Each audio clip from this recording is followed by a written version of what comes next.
Hey MVPs, RicoKnows here. Full disclosure, this is my third time recording this video. I accidentally gave away some picks and some plays, and I don't do that. This video is free. Shout out to those of you who are MVPs. Shout out to everybody else watching the video for free. Here's the deal, man. If you look at this card, and what you see in front of you is last week's card, we need to dust off and try again. I went 4-8 on last week's card. It hurt. Got to take it on the chin. It is the third card in the last 17 fight cards that I was under 500.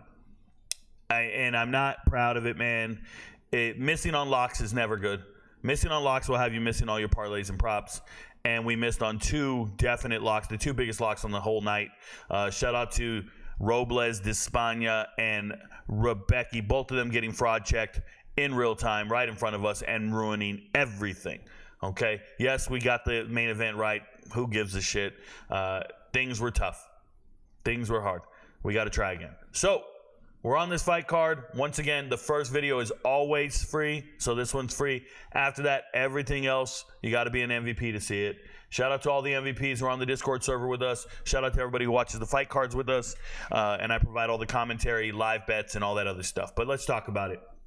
Vanessa Demopoulos, yeah, versus Emily Ducote. People say her name wrong all the time, but I think it's Ducote. So Emily Ducote is a former Invictus champ. She's a good fighter. She's been around for a while. She is a stand-up fighter. She's not a grappler. She's not that girl to go out there and do all that. Yes, they're going to tell you everybody's got a black belt in jiu-jitsu. She's not the one that's going to go out there and tap you out. Demopoulos, that's her path to victory. Demopoulos is out here trying to get submissions, but she's not built for that. She's got to be a jiu-jitsu nerd. She's going to have to pull guard or something because she doesn't get takedowns. She's not a wrestler. Okay, so non-wrestler with ground game, like with grappling, is a bad combination. I need you to be wrestling, do some ground and pound, and then get a submission. That, club and sub. That's what MMA is, mixed martial arts. If you don't have a mix of all the martial arts, you're just not any good. And that's how I feel Demopoulos. She's just not any good. Now, the line is minus 340 for Emily Ducote. Minus 340. That feels really big to me. It feels like for somebody going to a decision, I don't like it. Okay? When I see minus 340, you better be finishing inside the distance, and I do not see that. I see this fight going the distance all day long. This is going the distance. This is a young woman for the last 4 fights now. She's been in decisions, fighting before the UFC. She shows up, Jessica Panay. She dominates her in her UFC debut. And you look and you're like, whoa, we got a real fighter. No, you don't. She got fraud checked. Had to go fight Angela Hill.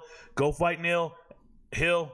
And then that's what happens. You get beat. Then you go up against Godinez, and we go, no, you're not even one of these people. You don't belong up here. Go back and fight the Ashley Yoders of the world. Now you're fighting a girl like Vanessa D. Vanessa D goes to submission or goes to decision all the time. It's what she does. And even against fighters that like Carolina Kolowatsky, she's so old, bro. You can't be doing that. We just saw her get her ass whooped 2 cards ago. Okay, 2 weekends ago, she got her ass whooped. You couldn't dominate her. This is not it. And that's because Vanessa D's 35, bro. Her best days are behind her. They're not ahead of her. But she did get a win against Murata. Murata did beat Ducote. Yes, she's lost to Vanessa Murata. This is crazy. I'm sorry, Vanessa Murata. Murata down here. So, for me, I'm looking at a fighter that's capable of beating somebody that beat you. Doing this 6 degrees of separation Kevin Bacon thing, that doesn't work for me. But what I'm going to tell you is, if I was betting on this card, minus 340 is monumentally huge. Like, the odds are 370. That's nuts. That's not real, bro. That thing's going to get to 400. Like, that's not real. For me, it's fine. She's supposed to win. Stuff the takedowns, keep it on the feet, touch her up, and outscore her. But I don't trust judges. And not for my parlays. I'm telling you, when I look at this card, I see about 3 locks I really like. I see 3 locks I really like on this card, maybe 4. And guess what? This isn't one of them. So for this not to be one of my 4 locks, and I look at those odds and I just go, man, you can't parlay that with anything. So if you're going to bet this straight up, you go the distance. I think it's going to go the distance, and I want to say that's minus 170. You can also do Ducote. It might not be minus 170. I don't know what it is. I haven't checked. I shouldn't say that stuff when I can just pull it up. Let's go in here. Will the fight go the distance? Yes, and it's minus 360. You see that? Will it go the distance? Yes. Over rounds, it's probably worse.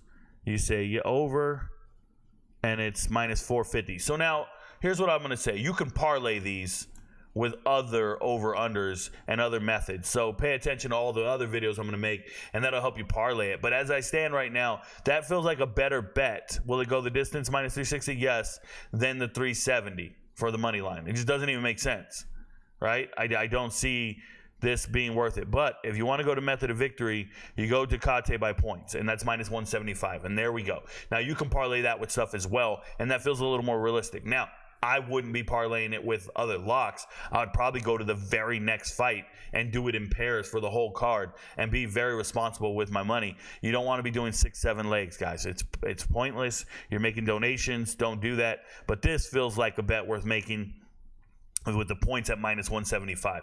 This feels obtuse and out of place. Like, this isn't it. This feels much better. But that being said, I think there are only about 4 or 5 places on this card you can confidently put your money.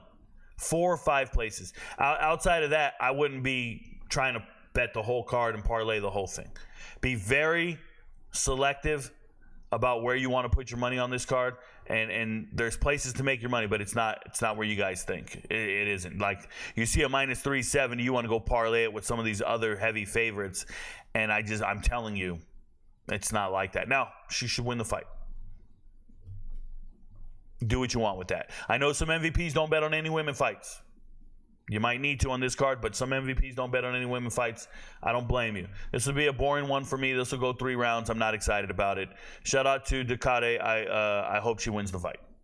Your friends don't know, but Rico knows. I'll see you guys in all the future videos. Shout out to the MVPs.